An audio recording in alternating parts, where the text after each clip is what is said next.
Sur la scène de la Monnaie, le destin d'une famille américaine dans les États-Unis de la ségrégation raciale de l'après-Deuxième Guerre mondiale.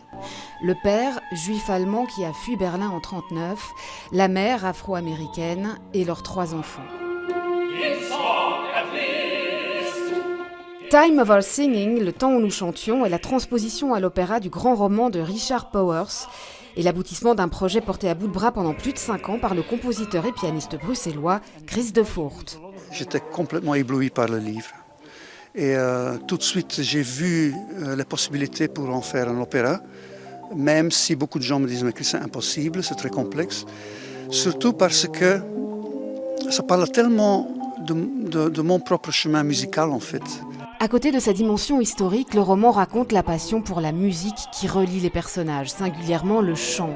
Classique, mais aussi jazz et bien d'autres styles, comme en écho à la propre expérience de Chris de Voort. Je suis un musicien de formation musique ancienne, flûte à bec. J'ai joué du piano et puis finalement je suis devenu pianiste de jazz à New York. Je suis revenu, je suis tombé dans la musique contemporaine, j'écris des opéras. Donc j'ai ça en moi et donc moi je n'ai pas de scrupule d'utiliser tout ce qui est dans ma mémoire musicale ou même dans le présent. D'ailleurs il y a du rap aussi.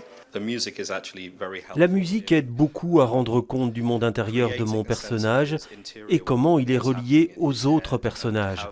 Et la musique de Chris de Voort est fantastique pour ça.